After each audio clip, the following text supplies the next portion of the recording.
নামাজহীন জীবন যাপন করা যাবে না। কিয়ামতের দিন সর্বপ্রথম বান্দাকে আল্লাহ রাব্বুল আলামিন জিজ্ঞাসা করবেন কি বিষয় নিয়ে বলেন, আরো জোরে বলেন কি নিয়ে বলেন? নামাজ। আমার নবীর শেষ কথা ছিল দুনিয়া থেকে বিদায় হওয়ার আগে, কি বলেন? নামাজ। নামাজ ছাড়া যাবে না, নামাজকে বাদ দেওয়া যাবে না। আল্লাহ রাব্বুল আলামিন সুন্দর করে বলছেন, যারা নামাজকে অবহেলা করবে, নামাজ নিয়ে যারা অবহেলা প্রদর্শন করবে, তাদের জন্য ওয়াইল নামক দোজক আছে। আল্লাহ রাব্বুল আলামিন বলেন, যারা পারেন ঠোঁট মিলে আমার সঙ্গে ঠোঁট মিলায় বলুন, ফাওয়াইলুল লিল মুসাল্লিনাল্লাযীনা হুম আন সালাতিহিম সাহুন আল্লাযীনা হুম ইউরাউনা ওয়া ইয়ামনাউনাল মাউন। জোরে বলুন আল্লাহু আকবার। ওই সমস্ত লোকের জন্য ওয়াইল, ওই সমস্ত লোকের জন্য জাহান্নাম, যারা লোক দেখানো নামাজ পড়ে, নামাজও পড়ে কিন্তু লোক দেখানো নামাজ পড়ে, অবহেলা করে নামাজ পড়ে, তাদের জন্য জাহান্নাম। নামাজ যার নাই তার তেমনি জাহান্নাম।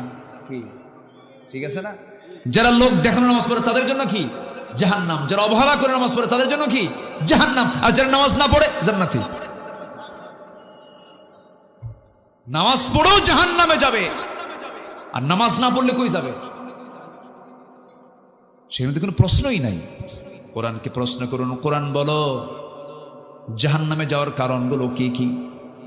কোরআন বলে দিচ্ছে, মা সালাকাকুম ফি সাকার ক্বালু লাম নাকু মিনাল মুসাল্লিন ওয়া লাম নাকু নুতঈমুল মিসকিন। জাহান্নামবাসীকে বলা হবে, ও সাকারের অধিবাসী। সাকার একটা দোজকের নাম। দোজকের নাম মোট কয়টা বলেন? বলেন কয়টা? 7টা। মোট 7টা দোজক, এর মধ্যে সাকার নামক একটা দোজক। সাকারের অধিবাসীকে বলা হবে, ও সাকারের অধিবাসী, আজকে তোমরা সাকারে কেন, দোজকে কেন? তারা বলবে 4টা কাজ করে আসি নাই। কয়টা কাজ শুনবেন? আগ্রহ আছে? নাম্বার 1 হলো নামাজ। আজান শুনেছি খুব সুন্দর করে, মুয়াজ্জিন আজান দিয়েছে, আজান শুনেছি, মসজিদে যাই নাই, নামাজে আদায় হয় নাই, নামাজে হাজির হই নাই, আজকে সেই জন্য আজকে আমরা সাকার নামক দোজকে। তাহলে চিন্তা করে দেখুন, জাহান্নামে যাবার 1 নাম্বার কারণ হলো কি? ছেড়ে দেওয়া। বলেন নামাজ ছেড়ে দেওয়া। তাহলে আজকে আমার দেশের সবচেয়ে বড় অপরাধ কি হচ্ছে বলেন? কি ছেড়ে দেওয়া? নামাজ ছেড়ে দেওয়া। এই অপরাধটা বড়, সবচেয়ে বড় অপরাধ। এই চিন্তা কারো নাই, এই চিন্তা নিয়ে কেউ কথা বলে না।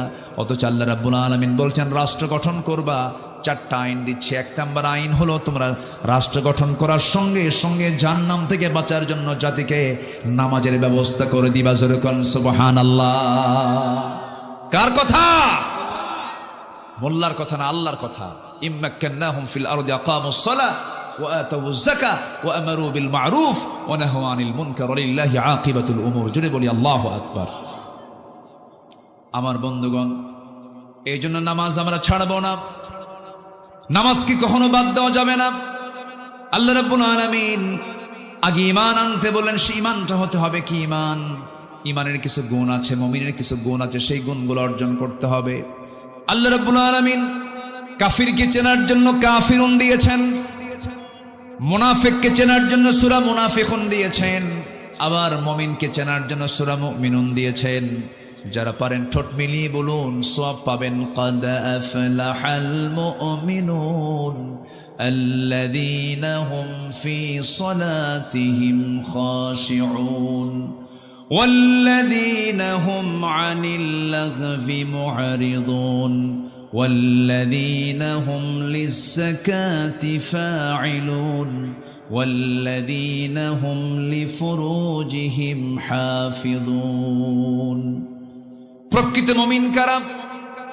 1 নাম্বার হলো যারা নামাজটাকে অত্যন্ত খুশুর সঙ্গে আদায় করবে। নাম্বার 2 হলো যারা অনর্থক কোনো কথা মুখ থেকে বের করবে না, বেফাঁস কোনো কথা বলবে না। ইমানদারদের কথা হবে জমির দলিলের মতো। জমির দলিল লেখক যেমন দলিল লিখতে নিয়ে 1000বার চিন্তা করে লেখে, কোনো ভুল লেখে না। দাগ নাম্বার ভুল করলে দলিল বাতিল, সিএস নাম্বার ভুল করলে পরে দলিল প্রশ্নবিদ্ধ হয়ে যাবে। দলিল লেখক যেমন দলিল করতে নিয়ে যেমন নিখুঁত করে বারবার দেখে দেখে চেষ্টা করে লেখেন, ইমানদার যখন চলবে তার কথা হবে জমির দলিলের চাইতে অত্যন্ত যত্নশীল। সে মুখ থেকে বেফাস একটা কথাও বলবে না। অযাচিত কোনো কথা মুখ থেকে বের হবে না। মিথ্যা তো দূরেই থাক, অপ্রয়োজনীয় কোনো কথা মুখ থেকে বের হবে না। ইমানদারের প্রত্যেকটা জিহবার ব্যাপারে কে রেকর্ড করেন বলেন? আসতে বলবেন না, কে রেকর্ড করেন? মা ইয়ালফিযু মিন কাওলিন ইল্লা লাদাইহি রাকীবুন আতীদ ওয়া ইয়ালামু খাইনাতাল আ'য়ুনি ওয়া মা তুখফিস সুদূর। জোরে বলুন আল্লাহু আকবার।